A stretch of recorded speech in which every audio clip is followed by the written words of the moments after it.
नमस्कार, आप देख रहे हैं अपना बिहार और मैं हूं आपके साथ विभा उपाध्याय। बुलेटिन की शुरुआत इस वक्त बड़ी खबर के साथ करेंगे। बड़ी खबर इस वक्त आ रही है किशनगंज से, जहां पर ट्रक से जाकर तेज रफ्तार बाइक टकरा गई। हादसे में बाइक सवार 3 लोगों की दर्दनाक मौत हुई है।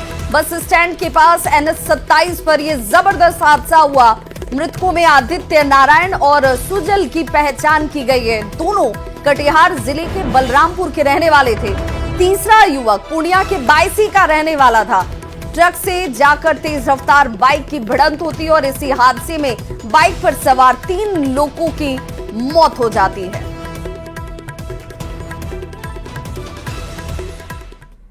और वहीं बड़ी खबर सिवान से आ रही है, जहां गुठनी थाना इलाके में बोलेरो को ट्रक ने जोरदार टक्कर मार दी है। हादसे में इंटर की परीक्षा देने आ रही बोलेरो में बैठी करीब 10 छात्राएं घायल हो गई। घटना गुठनी थाना के गुठनी चौराहे की है, जहां पर सिवान जा रही इंटर की परीक्षार्थियों से भरी बोलेरो को बेकाबू ट्रक ने टक्कर मारी, जिसमें 10 छात्राएं घायल हो गईं। घायल छात्राओं को गुठनी सामुदायिक स्वास्थ्य केंद्र लाया गया, जहां प्राथमिक उपचार के बाद गंभीर परीक्षार्थी जो गंभीर रूप से चोटिल थे उन्हें सिवान सदर अस्पताल भेजा गया। सभी छात्राओं का परीक्षा केंद्र VM इंटर कॉलेज सिवान बताया जा रहा है। हेलो। जमुई के झाझा प्रखंड में नई डैम पक्षी अभयारण्य में तैनात फॉरेस्टर अनीश कुमार पर कई गंभीर आरोप लग रहे हैं। सोशल मीडिया पर यह वायरल हुई वीडियो और ऑडियो ने उनकी कार्य प्रणाली पर कई सवाल खड़े कर दिए हैं। सोमवार को वायरल हुए पहले वीडियो में फॉरेस्टर अनीश कुमार और सिपाही शिवशंकर कुमार को ड्यूटी के दौरान शराब पीने का वीडियो जो सामने आया, उसके बाद सवाल खड़े हुए। अब उन पर पत्थर से भरे ट्रैक्टर को छोड़ने के बदले कथित तौर पर 10,000 की रिश्वत लेने का भी आरोप लग रहा है। वायरल वीडियो ने अब खलबली मचा दी है कि फॉरेस्टर्स किस तरीके से वो कार्य कर रहे हैं। वीडियो को लेकर जिला वन पदाधिकारी ने जांच टीम गठित कर कार्रवाई के निर्देश दिए हैं। तो अनंत सिंह की जमानत याचिका पर सुनवाई और MP MLA कोर्ट में यह सुनवाई हुई है। सुनवाई के बाद से कोर्ट ने फैसले को हालांकि सुरक्षित रख लिया। कोर्ट का कभी भी फैसला जो है वो आ सकता है। पंचमहला थाने में दर्ज 2 केस का यह पूरा मामला है, जिस पर सुनवाई हुई। याचिका पर सुनवाई के बाद कोर्ट ने फैसले को सुरक्षित रख लिया और यह फैसला कभी भी आ सकता है। अनंत सिंह की जमानत याचिका पर यह सुनवाई, जिस पर सबकी निगाहें टिकी हुई है कि क्या अनंत सिंह को जमानत मिलती है। और इस खबर पर ज्यादा जानकारी के साथ पटना से News 18 संवाददाता संजय कुमार जुड़ चुके हैं। संजय, क्या ये उम्मीद की जाए कि इस फैसले के आज ही आने की संभावना है?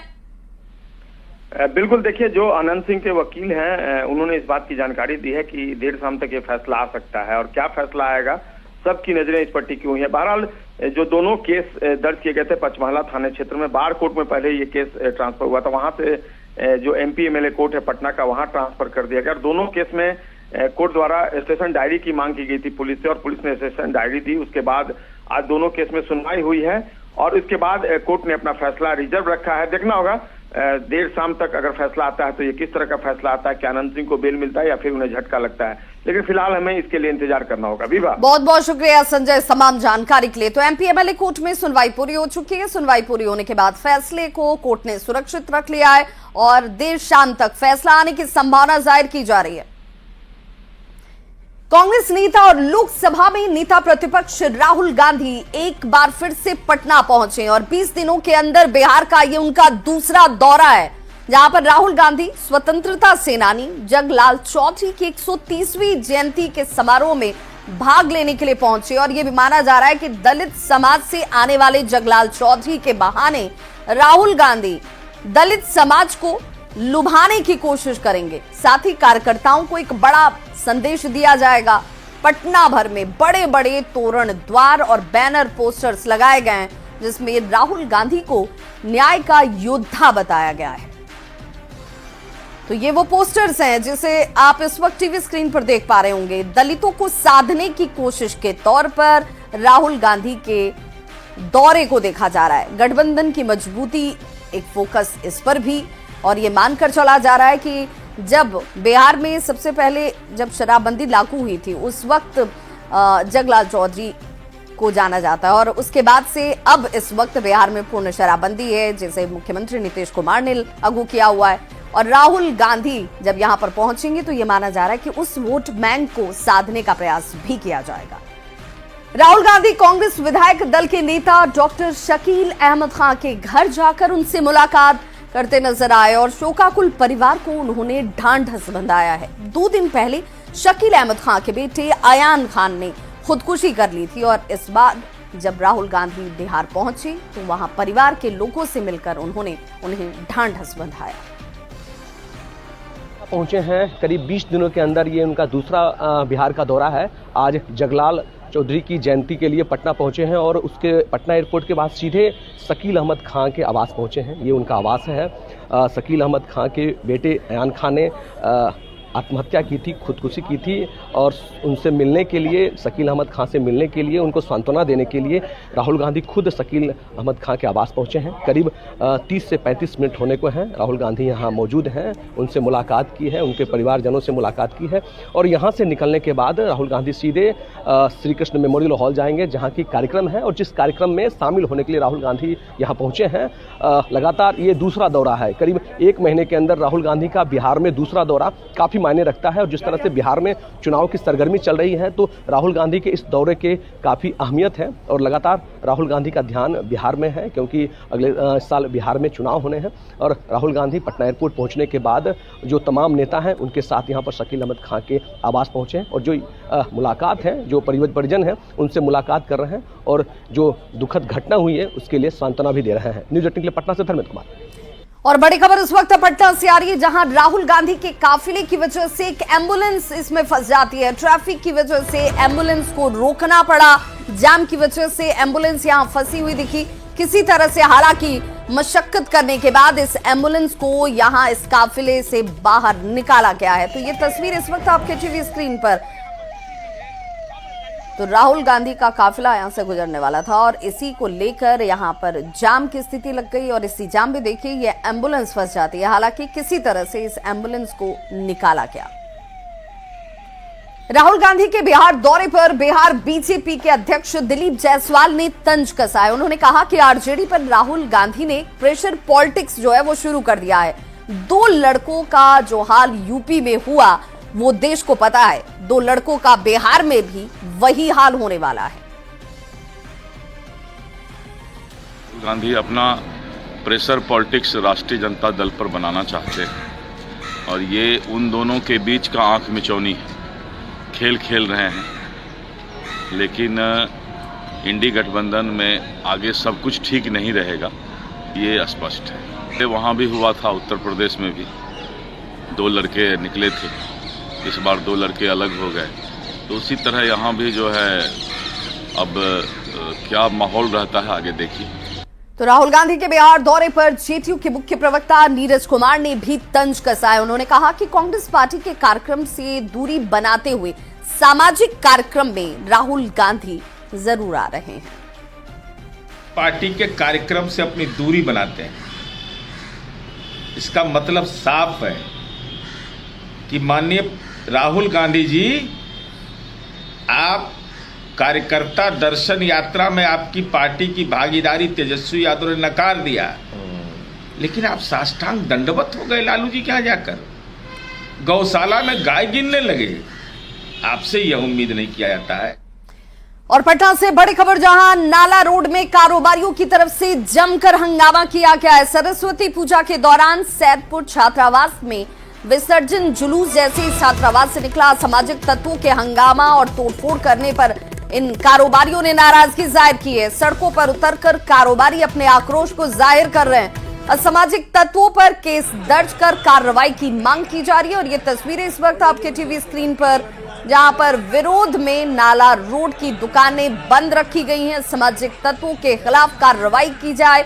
कदमकुआं थाना क्षेत्र की इस घटना के बाद अब कारोबारियों का आक्रोश सड़क पर नजर आ रहा है। और इस खबर पर ज्यादा जानकारी के साथ जुड़ गए हैं पटना से संवाददाता संजय। कारोबारियों के आक्रोश की तस्वीर तो हम देख पा रहे हैं, लेकिन मांग क्या है इन कारोबारियों की, और इस मांग पर कोई विचार कर रहा है?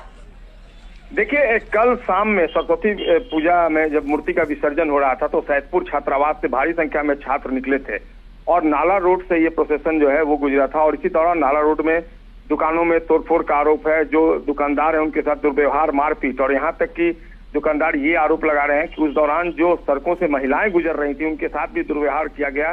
पुलिस के प्रेजेंस में ये सारा कुछ होता रहा, लेकिन पुलिस ने कोई एक्शन नहीं लिया, कोई इनिशिएटिव नहीं लिया। और इसको लेकर आज दुकानदारों ने, आज नाला रोड एक प्रमुख व्यावसायिक मंडी है और सारी दुकानें आज बंद है और रोड को ब्लॉक किया हुआ है। काफी संख्या में आप तस्वीरों में देख सकते हैं दुकानदार सड़कों पर उतर गए हैं और लगातार हंगामा कर रहे हैं, एक्शन की मांग कर रहे हैं। उनका कहना है कि या तो जो असामाजिक तत्व है उनके खिलाफ कार्रवाई की जाए, नहीं तो हमारे खिलाफ कार्रवाई की जाए। तमाम तरह के गंभीर आरोप। और इस स्थिति को देखते हुए मजिस्ट्रेट के नेतृत्व में वहां पर पुलिस टीम भेजी गई है, कई थानों की पुलिस टीम पहुंची है। सिचुएशन को कंट्रोल में करने की कोशिश प्रशासन अपनी तरफ से कर रहा है और भरोसा दिला रहा है कि आप की जो शिकायत है उस पर FIR लॉन्च किया जाएगा। और लेकिन साफ तौर पर दुकानदारों ने कहा कि यह पहला ऐसा साल नहीं है, पहला मौका नहीं जब इस तरीके से अनसोशल एलिमेंट ने कानून व्यवस्था को चुनौती दी हो, दुकानदारों के साथ मारपीट की हो। दरअसल इस इलाके में भारी संख्या में ऐसे चंदे काटे गए हैं जिसमें भारी भरकम राशि जो है वो वसूलने की बात कही जा रही है। दुकानदारों ने इसको लेकर भी विरोध जताया। देखना होगा प्रशासन कैसे सिचुएशन को टैकल कर पाता है और लॉ एंड ऑर्डर को कंट्रोल करता है। जी बहुत बहुत शुक्रिया संजय इस जानकारी के लिए। भारतीय इस साल भी गुंडागर्दी हुई है और ये आप लोग को भी पता है, ये जितने भी प्रशासन के अधिकारी हैं उनको भी पता है, जो हमारे पत्रकार बंधु हैं उनको भी पता है। तो आप ये बताइए कि हम लोग को सुरक्षा दे या फिर वो गुंडों लोगों को सरकार सुरक्षा दे। हम लोग यही चाहते हैं कि हम लोग के सामने महिलाओं को तंग किया जा रहा है, दुकानदारों पे रंगबाजी की जा रही है, प्रशासन के सामने बैठ कर शराब पिया जा रहा है, फायरिंग की जा रही है।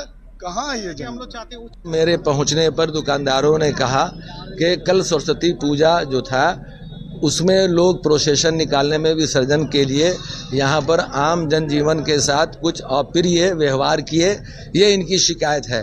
इसीलिए इन्होंने रोड जाम किया है। हमने इनको आश्वासन दिया है कि कानून आपके साथ है, कानून दोषी के साथ नहीं है और किसी तरह का अप्रिय व्यवहार करने वाले का हम लोग और 20 दिनों के अंदर दूसरी बार बिहार दौरे पर पहुंचे राहुल गांधी इस वक्त क्या कुछ कह रहे हैं, जरा सुनते हैं। दलितों के दिल में जो दर्द था, भैया थोड़ा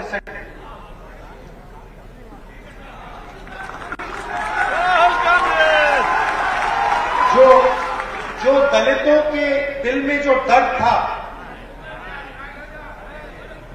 जो दुख था, जो उनके साथ हजारों सालों के लिए किया जा रहा था, वो आवाज अंबेडकर जी और जगलाल चौधरी जी के मुंह से निकलती। मतलब जो आपके दिल में था, जो आपके समाज के दिल में था, वो अंबेडकर जी और जगलाल चौधरी जी बोलते थे।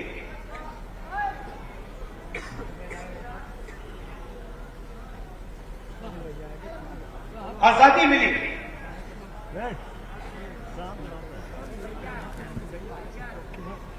बहुत कुछ हुआ, मगर मैं आपसे सवाल पूछना चाहता हूं। आज हिंदुस्तान का जो पावर स्ट्रक्चर है, जो इंस्टीट्यूशंस हैं, संस्थाएं हैं, चाहे वो शिक्षा का सिस्टम हो, स्वास्थ्य का सिस्टम हो, कॉर्पोरेट इंडिया हो, बिजनेस सिस्टम हो, जुडिशरी हो, इसमें आपकी भागीदारी कितनी है? लोग रिप्रेजेंटेशन की बात करते हैं, लोग कहते हैं कि तो जगलाल चौधरी यहां से लेकर एक जयंती के दौरान कार्यक्रम का आयोजन और इसी में कांग्रेस सांसद राहुल गांधी की मौजूदगी, जिनकी तरफ से इस वक्त इस कार्यक्रम को संबोधित किया जा रहा है। नेता प्रतिपक्ष तेजस्वी यादव आज राजभवन पहुंचे, जहां उन्होंने राज्यपाल आरिफ मोहम्मद खान से मुलाकात की। तेजस्वी यादव ने राज्य में बिगड़ती कानून व्यवस्था को लेकर राज्यपाल को जानकारी दी, साथ ही कार्रवाई की भी मांग की गई। घटना हुई है, बेहद दर्दनाक घटना हुई है आज, और हम सब लोग जो है बिहार में जिस प्रकार से लॉ एंड ऑर्डर का क्रिमिनल डिसऑर्डर हो चुका है, पुलिस प्रशासन जनता की सेवा में लगना चाहिए, जनता की रक्षा में लगना चाहिए, तो रक्षक नहीं बल्कि भक्षक बने हुए हैं और पूरी तरीके से अपराधियों का बोलबाला है। ऐसा कोई भी दिन नहीं है जब बिहार में गोलियां नहीं चलती है। बिहार जो है, जो चला रहे हैं कुछ लोग, आप जान ही रहे हैं, बीजेपी से जो आया उसको राष्ट्रीय अध्यक्ष कार्यवाहक बना दिया जाता है। जो बीजेपी के संपर्क में जो रिटायर्ड अधिकारी है वही सारा ट्रांसफर पोस्टिंग बिना घूस लिए हुए, कोई ठेकेदारी नहीं देते हैं। सदन खुलने वाला है, इन सब का पुख्ता सबूत ला करके लोगों का पर्दाफाश करेंगे। लॉ एंड ऑर्डर पर सवाल उठाने के बाद तेजस्वी यादव एनडीए नेताओं के निशाने पर आ चुके हैं। एनडीए ने तेजस्वी यादव को लालू और राबड़ी शासनकाल की याद दिलाई और कहा कि एनडीए सरकार में अपराधी बख्शे नहीं जाते। जी अपने माता और पिताजी के उस दौर को देखते हुए सयाने हुए हैं जिसमें जाति और धर्म पूछकर लोगों की पिटाई होती थी। माफ कीजिएगा, बिहार उस दौर से बाहर निकल गया है। अब बिहार में नीतीश कुमार जी के सुशासन का दौर है। आपने देखा होगा कि कैसे त्वरित कार्रवाई करते हुए तुरंत 5 पुलिसकर्मियों को सस्पेंड किया गया और जो ट्रेनी डीएसपी हैं उनका ट्रांसफर कर दिया गया। और ये जो आप मुस्लिम हितों के रहनुमाई का स्वांग कर रहे हैं, ढोंग कर रहे हैं, अगर है नैतिक बल तो बता दीजिए कि आपके माता पिताजी के जमाने में बिहार में कब्रिस्तानों की जमीन पर किन लोगों का कब्जा था। चोर को जोर से बोलने से उनकी बेगुनाही साबित नहीं हो जाती है। तेजस्वी यादव चाहे कितना हाथ पैर मार ले, जंगल राज की युवराज का तगमा उनसे नहीं हटने वाला है। एनडीए की सरकार में कोई अपराधी बच नहीं सकता। मधुबनी की घटना को लेकर सरकार सख्त है और दोषियों को किसी भी सूरत में छोड़ा नहीं जाएगा, लेकिन तेजस्वी यादव इस तरह की लोकहर्षक घटना से अपनी राजनीति चपकाने की कोशिश न करें। और अब बात दिल्ली विधानसभा चुनाव की, जिसे लेकर आज वोटिंग चल रही है और दिल्ली विधानसभा की सभी 70 सीटों पर वोट डाले जा रहे हैं। बिहार बीजेपी अध्यक्ष दिलीप जायसवाल ने कहा कि इस बार दिल्ली में बीजेपी की सरकार बनेगी और जनता आपदा की सरकार को बदलेगी। पार्टी के सभी कार्यकर्ता मतदाताओं के बीच हैं और मुझे पूरा विश्वास है कि दिल्ली की जनता इस बार आपदा सरकार को बदलेगी और भारतीय जनता पार्टी की सरकार बननी चाहिए। तो दिल्ली में विधानसभा की 70 सीट के लिए वोटिंग की जा रही है, लेकिन केंद्रीय कपड़ा मंत्री गिरिराज सिंह ने भी कहा कि केजरीवाल चुनाव हार चुके हैं और हताशा में कुछ भी दावा अरविंद केजरीवाल की तरफ से किया जा रहा है। को अगर बन चले तो 70 सीट है दिल्ली विधानसभा में, वो 90 नहीं कह रहे हैं, ये कम है। वो हार रहे हैं, हताशा में है। आखिर 55 क्यों कह रहे हैं? वो तो 65 सीट 62 सीट जीते हुए थे, तो वो इसका मतलब खराब स्थिति है। वो हार चुके हैं, उनकी सरकार नहीं आने वाली है, इसीलिए वो हताशा में ऐसी बातें कर रहे हैं। दिल्ली में गरीबों को के साथ चला गया, पूर्वांचलियों के साथ, बिहारियों के साथ, उत्तर प्रदेश के लोगों के साथ न पानी मिलता है, न सड़क है, न स्कूल है, न दवा। सीएम नीतीश कुमार प्रगति यात्रा के दौरान मुंगेर को 1500 करोड़ की योजनाओं की सौगात देते नजर आए। सीएम नीतीश कुमार ने विकास योजनाओं का जायजा लिया। सीएम नीतीश कुमार ने 440 करोड़ की 162 योजनाओं की उद्घाटन और शिलान्यास भी उनकी तरफ से किया गया। सीएम तारापुर वासियों को 100 करोड़ की लागत में रिंग रोड की सौगात देते नजर आए। सिंचाई के लिए सुल्तानगंज से गंगा का पानी लिफ्ट कर खड़गपुर झील तक ले जाने की परियोजना की भी घोषणा की। साथ ही वे नौवागढ़ी में खेल मैदान, पंचायत सरकार भवन का भी उद्घाटन करते दिखे। सीएम ने 100 बेड वाले मॉडल सदर अस्पताल का भी उद्घाटन किया। साथ ही इस दौरान जीविका दीदियों से भी उन्होंने बात की। मुंगेर नवागढ़ी उत्तरी पंचायत अंतर्गत उत्क्रमित उच्च विद्यालय चड़ौन में 16 विभागों के स्टॉल्स का निरीक्षण करेंगे और 162 योजना जिसकी लागत तकरीबन 440 करोड़ की है उसका शिलान्यास और उद्घाटन भी किया जाएगा। साथ ही जीविका दीदियों से भी वो बात करते दिखे। एक सकारात्मक सोच रहती है। तो मुख्यमंत्री नीतीश कुमार 6 फरवरी को प्रगति यात्रा के तहत लखीसराय आने वाले हैं और सीएम के आगमन को लेकर जिला प्रशासन ने अपनी तरफ से तैयारियां पूरी कर ली हैं। सबसे पहले सीएम बालगुदर गांव पहुंचेंगे, जहां पर संग्रहालय का विधिवत उद्घाटन और मूर्ति का अनावरण किया जाएगा, जिसके बाद बालगुदर पंचायत सरकार भवन का निरीक्षण करेंगे। करोड़ों की योजनाओं का शिलान्यास और उद्घाटन भी मुख्यमंत्री के द्वारा किया जाएगा। मुख्यमंत्री जी का जो प्रगति यात्रा है 6 तारीख को यहाँ प्रस्तावित है, उसके लिए सुरक्षा का पुख्ता प्रबंध कर दिया गया है। कुल यहाँ 6 कार्यक्रम है, इंक्लूडिंग आपका हेलीपैड। तो वहाँ से जितने भी कार्यक्रम स्थल हैं और रूट लाइनिंग है, सभी पर फोर्स का डिप्लॉयमेंट करती हैं। उसके अलावा दूर दराज में जो पहाड़ों इलाका है, जो सुदूर इलाकों हैं, वहाँ पर भी लगातार हम लोग छापेमारी करवा रहे हैं, LRP करवा रहे हैं। नक्सल उनकट्ठा स्टेशन के पास में माननीय मुख्यमंत्री का हेलीकॉप्टर उतरेगा और उसके बाद लखीसराय संग्रहालय परिसर का परिभ्रमण करना है, अवलोकन करना है। उसके बाद सामने ही बालगुदर पंचायत सरकार भवन का अवलोकन करना है। उसमें विभागीय योजनाओं का शिलान्यास, उद्घाटन और साथ ही साथ स्टॉल का निरीक्षण है। उसके बाद शिवगंगा में अशोक धाम परिसर में शिवगंगा का शिलान्यास है। उसके बाद रेलवे स्टेशन के परिसर में लखीसराय किउल रेलवे ब्रिज का शिलान्यास भी प्रस्तावित है। उसके बाद सर्किट हाउस आगमन और फिर 2 बजे से लेकर 3 बजे तक मंत्रणा कक्ष में विभागीय जो समीक्षात्मक बैठक है। तो इस बुलेटिन में बस इतना ही, लेकिन न्यूज़ 18 बिहार झारखंड पर खबरों का सिलसिला लगातार जारी है।